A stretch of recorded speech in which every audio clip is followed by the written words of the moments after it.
የሆነችን ሀገር የሚመራ መንግስት ትውልድን እያሰበ ልጆቹን እያሰበ መጪውን ትውልድ እያሰበ የሚሰራው ስራ ኔሽን ቢልዲንግ ነው ሊያስብለው ይችላል።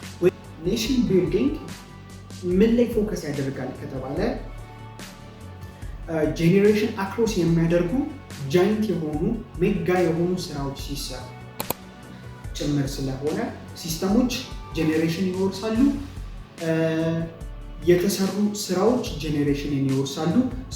ይህ ሌጋሲ ጭምር ኮሚኒቲ ቤዝድ የሆኑ ስራዎች ሲሰሩ ወይንም ደግሞ በተለምዶ ሰው ተኮር ስራ የሚባሉት ሲሰሩ የሀገር ግንባታ ሂደት ሀገር ምናምነት ትገኝ አይደለም ማህበረሰብን እውቀት እንዲኖር ማድረግ ይሄ ኮንቬንሽናል ዊዝደም እንዲኖረው ኔሽን ቢልዲንግ ወይንም የከተማ የሀገር የመንደር እነዚህ ሁሉ ተሰናስለው ወይንም ደግሞ መንደር የምንላቸው ሀገር የምንላቸው ኮሚኒቲ የምንላቸው ኔሽንን ቢልድ ያደርጉልናል። የኢትዮጵያ የሀገር የመገንባት ውጥን ምን ላይ ዲፔንድ ያደርጋል ወይንም ደግሞ ምን ላይ ዲተርማይን ያደርጋል ካልን የብዙ ነገሮች ድማሮ ውጤት ነው። ወይንም ደግሞ የብዙ ነገሮች አንድ ላይ ተሰናስለው የሚሰጡት ሪዛልት ወይንም ደግሞ የሚፈጥሩት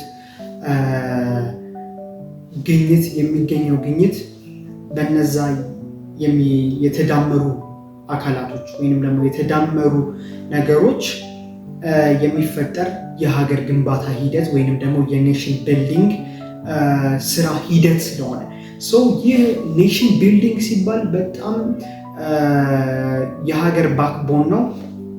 ትልልቅ ሀገራቶች መሰረቶቻቸውን የሚጥሉት ሀገራቸውን ለማሳደግ ወይም ሀገራቸውን ለመገንባት ብዙ ነገሮችን ሲያደርጉ ብዙ ሳክሪፋይሶችን ሲከፍሉ ይስተዋላል። ከነዛ ከኔሽን ቢልዲንግ ወይም ደግሞ ከሀገር ግንባታ ሂደት ጋር ተያይዘው የሚመጡት ስርዓቶች ወይም ደግሞ ሂደቶችን ብንመለከት የመጀመሪያውን ለመመልከት ያክል እንደ ሁልጊዜው ሀገር የምትመራው ሀገር የምትቀጥለው ሀገር ኮንቲኒቲዋን የምታገኘው ወይንም ደግሞ ፕሮስፔርሷን የምታገኘው በጠንካራ ተቋማቶች ግንባታ ሂደት ነው። የመጀመሪያው እሱ ነው። ሁለተኛው ደግሞ ሶሳይቲ ኮሚኒቲ ቤዝድ የሆኑ ስራዎች ሲሰሩ ወይንም ደግሞ በተለምዶ ሰው ተኮር ስራ የሚባሉት ሲሰሩ የሀገር ግንባታ ሂደት ሀገር ትገነባለች። የሀገር ግንባታ ሂደት እንደዚህ በውስን ልንገልጸው አንችልም። በኢኮኖሚው ሴክተር ብንሄድ፣ በሚሊተሪው ሴክተር ብንሄድ፣ በጸጥታው ተቋም ብንሄድ፣ በሲቪል ሰርቪስ ብንሄድ ሲቲዝኖች የሚያገኙት የሲቪል ሰርቪስ ሁኔታ እነዛ በተቋማቶች የተቃኘ ነው። የሰላምና ጸጥታን ብንመለከት፣ ሎ ኢንፎርስመንትን ብንመለከት እነኚህ ኢኮኖሚክ ሴክተሩ ሶሻሊ ላይ የሚደረጉ ልክ እንደ ሲቪል ሰርቪስ አይነት የሲቲዝን ተኮር የሆኑ ሂመን ተኮር የሆኑ ሰው ተኮር የሆኑ ስራዎች ሲሰሩ ለምሳሌ ሰው ተኮር ስራ ስንል የተለያዩ ኢንፍራስትራክቸሮች አሉ። ኢንፍራስትራክቸሮች ከነዛ ቤዚክ ኢንፍራስትራክቸሮች አንድ ሲቲዝን ሊያገኝ ከሚገባው መሰረታዊ የሚባሉ ነገሮች አሉ። እነሱ ሲሟሉለት የሀገር ግንባታ ሂደቱ አንዱ ፋሲሊቲ ስለሆነ አንዱ አበርክቶ ስለሆነ ቅድም እንዳልኩት የሀገራ ግንባታ ሂደት የብዙ ነገሮች መሰናሰል ወይም ደግሞ የብዙ ነገሮች ተዳምሮ ውጤት ስለሆነ ሀገር የምትሰራው ሀገር የምትገነባው በስራ እና በጠንካራ የተቋማቶች ግንባታ ሂደት ውስጥ ነው። ሲቀጥል ማህበረሰብን ከማሰልጠን ማህበረሰብን ወደ ዘመናዊነት ብቻ አይደለም ማህበረሰብን እውቀት እንዲኖር ማድረግ ይሄ ኮንቬንሽናል ዊዝደም እንዲኖረው ማድረግ ወይንም ደግሞ የተለያዩ እሳቤዎችን በውስጡ ለማስረጽ መሞከርና ማስረጽ መቻልም ትልቁ የሀገር ግንባታ ሂደት ነው። በዚህ ሁኔታ በዚህ ሁናቴ ኢትዮጵያ እየተከተለችው ያለችው ወይንም ደግሞ የኢትዮጵያ ፍሎ እየሄደችበት ያለው ሌን ትልቅ ስራ እየተሰራ የሀገር ግንባታ ሂደቱ ምን ይመስላል፣ ኔሽን ቢልዲንግ ምን ይመስላል የሚለውን በተለያዩ ዘርፎች ሲሰሩ የቆየበት ሲሰሩ የከረመበት ሲሰሩ አመታቶች የፈጁበት ብዙ መዋለ ነዋይ የፈሰሰበትም ስለሆነ ኤጁኬሽንን ብንመለከት የተለያዩ ኤጁኬሽናል ሪፎርሞች የተካሄዱበት፣ ኢኮኖሚክ ሴክተሩን ብንመለከት ማክሮ ኢኮኖሚክ ሪፎርም አለ። ሚሊተሪ ላይ ከፍተኛ ሚሊተሪ የሆነ ሪፎርም አለ።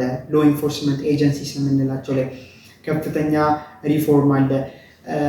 ከከተሜነትና ክትመት ጋር ደግሞ ተያይዞ ከፍተኛ ሪፎርም አለ። ልክ እንደ ሳተላይት ሲቲ ምን ማለት ነው የሚለውን መጀመሪያ ህዝቡ እንዲያውቅ ማድረግ ኤንዘን ህዝብ ተኮር ስራ ሲሰራ ኤኒ ፋሲሊቲ ኤኒ ኢንፍራስትራክቸርስ ዳስ ሊንኬጅ ዊዝ ሲቲዝን ወይንም ደግሞ ወደሚመሩ መንግስታቶቹ የሚመሩትን ህዝብ ከሚሰሩት መሰረተ ልማት ጋር ማስታረቅ መቻል ወይንም ደግሞ የሚሰሩት መሰረተ ልማት ሊንኬጅ ያደረገ ስለሆነም ጭምር እንደዚህ በጥቂቱ ልንገልጸው የሚገባ ርዕሰ ጉዳይም አይደለም። የሀገር ግንባታ ሂደት ማለት ትምህርት ላይ፣ ማህበራዊ ህይወት ላይ፣ ኢኮኖሚው ላይ፣ ፖለቲካው ላይ፣ ሶሻል ዌልቢንጎች ላይ፣ የተለያዩ ኢንፍራስትራክቸሮች ላይ የኔሽን ቢልዲንግ ስራዎች እየተሰሩ የቆየበት ዘመን የቆየበት ኤራ ነው ልንለው እንችላለን። ግን ኔሽን ቢልዲንግ ምን ላይ ፎከስ ያደርጋል ከተባለ ጄኔሬሽን አክሮስ የሚያደርጉ ጃይንት የሆኑ ሜጋ የሆኑ ስራዎች ሲሰሩ የእያንዳንዱን ሲቲዝን የእያንዳንዱን ዜጋ ህይወት ነክቶ ሲያልፍ ያ የሀገር ግንባታ ሂደትም ጭምር ስለሆነ a given government which is lead a given country የሆነችን ሀገር የሚመራ መንግስት ትውልድን እያሰበ ልጆቹን እያሰበ መጪውን ትውልድ እያሰበ የሚሰራው ስራ ኔሽን ቢልዲንግ ነው ሊያስብለው ይችላል። ወይንም ደግሞ ስሩ አክሮስ ጄኔሬሽን የሚያልፍ ከሆነ ጄኔሬሽን ቱ ጄኔሬሽን የሚያልፍ ስራ የሚሰራ ከሆነ ለትውልድ በወጉና በትክክሉ ሰርቶ የሚያስረክብ የሚያቆይ ስራ ሲሰራ ይህ መንግስት ወይም ደግሞ ይህ ስራ የሀገር ግንባታ ሂደት ነው። የሀገር ግንባታ ሂደት ቦልድሊ ለመመልከት ያክል ኤኒ ፋሲሊቲ ኤኒ ኢንፍራስትራክቸር የህዝብን ህይወት የሚነካ ነክቶ የሚያልፍ የህዝብ ልብን የህዝብ ህይወትን የሚቀይር ብቻ አይደለም፣ ጄኔሬሽንን የሚነካ ለጄኔሬሽን የሚወርስም ጭምር ስለሆነ ሲስተሞች ጄኔሬሽን ይወርሳሉ። የተሰሩ ስራዎች ጄኔሬሽንን ይወርሳሉ። ይህ ሌጋሲ ጭምር ነው። ኢትዮጵያ እየሄደችበት ያለችው ሁነት እጅጉኑ ለምስራቅ አፍሪካ፣ ለአፍሪካ እንዲሁም አዳጊነን ባዮች ሀገራቶች ምሳሌ አድርገው ከሁለት አስርተ ዓመታት ወደፊት ኢትዮጵያን ምሳሌ አድርገው እንደሚገልጹ በፍጹም ጥርጥር የሌለበት ስራ እየተሰራም ጭምር ስለሆነ አጓጉ የሆኑ ስራዎች እየተሰሩ ነው። ኢትዮጵያ በእጅጉ በልኳ እየተሰፋች እየተሰራች ያለችበት ጊዜ ነው። ይህ ጊዜ ልናደንቅ፣ ልናበረታታ፣ ልንፈትሽ፣ ልንመረምር፣ ልንጠይቅ ይገባል። ይህ ኢትዮጵያ የምትሄድበት ሁናቴ ነው።